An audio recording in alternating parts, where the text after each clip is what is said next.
Good evening, Bahamas. This is NB12 broadcasting from Cable 12 Studios on Robinson Road. Here's what's making news tonight. A PLP minister responds to claims of victimization. The battle for North Abaco takes an unexpected turn. New information about a deadly plane crash in Lake Killarney 2 years after the event, plus breast cancer survivors honored. Those stories and much more on the way. I'm Nakia DeVoe, and NB12 starts right now.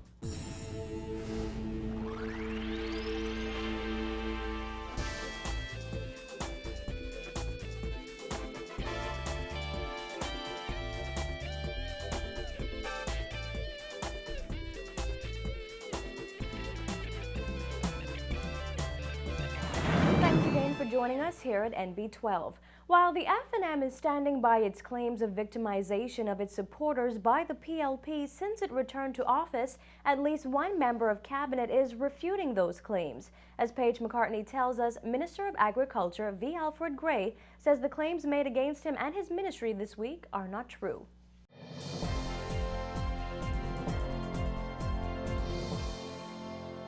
Mike Hall, MP and Minister of Agriculture V. Alfred Gray, denying those claims of victimization that were made against him and members of his ministry by the F&M's candidate in the North Abaco by-election, Greg Gomez. Gray says he has never, in his substantive post as minister, spoken to or met with Gomez about any job within the ministry.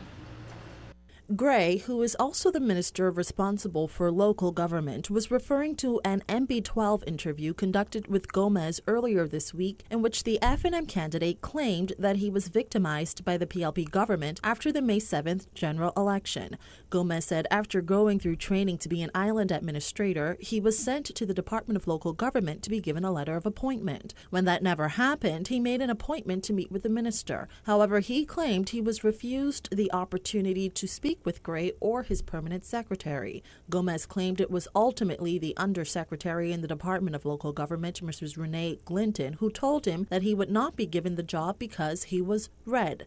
Gray told reporters today at a press conference that the F&M candidate's story has many holes. That Mr. Gomez did come to this office on the 10th of May, 2012, and that was 3 days before I was appointed minister. I was appointed minister on the 14th of May. So for him to say that he had an appointment with me has to be wrong, because I was not even in office at the time he came to see whoever the minister was at the time. And of course, because no minister was in post. Gray said he was speaking on behalf of Renee Glinton because as a public servant, she cannot publicly defend herself in the media. He said, however, that Glinton has admitted to speaking with Gomez, but she claims the conversation went differently. At no time during the conversation did she use my name as minister, as he purportedly said. She said that I said he couldn't be appointed. Neither had she ever told him that he could not be appointed in this ministry because he wore red. Mrs. Glinton is here, and she has expressly denied having that kind of conversation with him. Nevertheless, Gray said there is no bad blood between him and Gomez. He said Gomez should proceed in trying to win the October 15th by-election, but that he should stop making claims that he cannot support. Despite what may have been said by Mr. Gomez, we hold no ill will against him. No amount of words against me and or my ministry and the personnel that work in it will advance his political cause, especially when those things are not true. Gomez has come under much scrutiny this week as he has been unable to justify certain inconsistencies about his victimization claims. He was also publicly scrutinized about inconsistencies discovered on his nomination declaration form. However, the Free National Movement says it is standing behind Gomez's claims of victimization as well as those claims made by other F&M supporters. The party said the allegations being made against its candidate as being untruthful are malicious. Reporting for NB12, I'm Paige McCartney. Politics in the North Abaco by-election crossed bloodlines last night when, in an unexpected turn, the stepmother of Progressive Liberal Party candidate Renato Curry dropped a bombshell at a Guardian Cable 12 town meeting in Marsh Harbor, accusing the PLP of victimizing her husband, Renato's father, and causing him so much stress that it killed him. Philippa Roll Curry said her husband was doing fine when he worked for BAIC until she claimed the PLP came to power in 2002. Y'all won the government, which is now the present government, Mr. Christie and his cabinet and his party, in 2002. Early 2003, my husband was doing a fine job. The government also praised him. The persons in Freeport praised him. He just had a seminar the weekend. Early the next week, someone came from Nassau, talked to him that morning at noon, gave him a letter, said, oh, by the way, I was told to give you this letter, and he left. When my husband opened the letter, in it, and I mean this had to be premeditated, it was a letter of dismissal and his final paycheck. Right on the spot, my husband had a slight heart attack. My husband called me, said, hon, come quickly. I said, what happened? He said that you need to come quickly. I break off running. I went to the BAIC office that was in the present National Insurance building in Freeport. I met my husband staring across the room, tapping on the envelope. I opened the envelope and I found what I just said was in the envelope. I held him, I prayed, I escorted him out, and I said, I have to take you to the RAN. He said, no, I don't want the news, get out. So we went home and I walked him to the beach. So I am saying to you, my husband grew worse from having that mild heart attack, enlarged heart, leaking valve, blockages, shortness of breath. And then the hurricane came in 2004 and 2005. Your husband's name is? My husband was Pastor Michael Lucian Curry, Renato's father. You understand? However, when we spoke to Renato Curry over the phone last night, he said he was shocked and appalled by his stepmother's comments and accused her of politicizing the death of his father, who passed in 2010. He said he was ashamed of her, called her statements untrue, and said it would take the power of God to help him forgive her. Last night, Environment and Housing Minister Kenred Dorset, who was on the panel at that town meeting, came to the PLP candidate's defense and said for too long, too many have practiced victimization. I hope that it will be removed from the fabric of how we conduct business. But I think, though, ma'am, and I want to be fair to Mr. Renato Curry, I don't think that running for the Progressive Liberal Party means that he is a man who will tolerate or partake in victimization. And I do not want that to be leveled against him. All right, because I think that Mr. Curry is a very decent young man, a Christian young man, and I do not want anyone to walk away this evening believing that that is something that Renato Curry believes in or that Mr. Curry will partake in. F&M Senator Zhivargo Lang, who was also on the panel, said that there is a time and a place for politics, but people shouldn't take it too far. Let me just say for the record that Mr. Dorset, Minister Dorset, who is on another political side, is no enemy of mine. I love him. I'm respectful.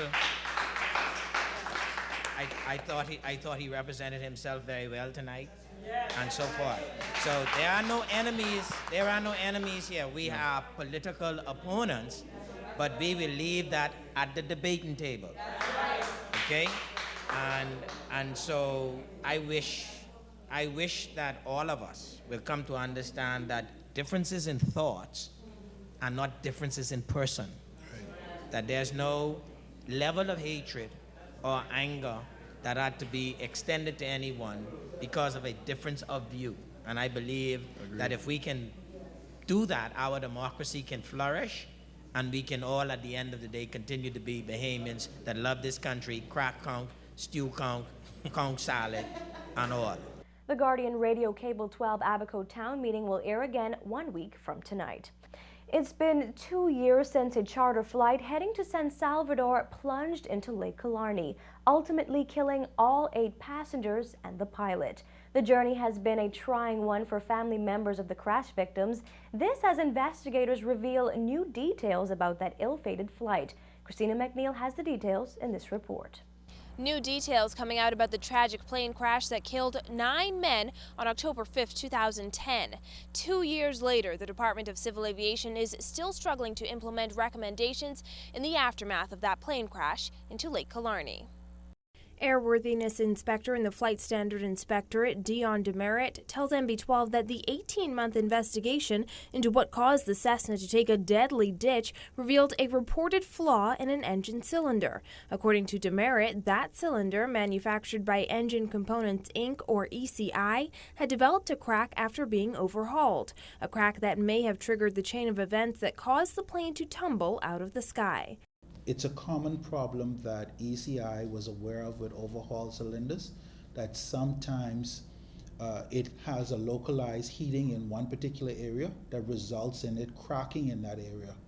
And once it cracks in that area and that cylinder is no longer maintaining the appropriate cylinder pressure that it should maintain, it becomes ineffective, and at that particular point in time, the engine now doesn't produce the amount of power that it should produce. And consequently, now you have one engine producing less power than the other.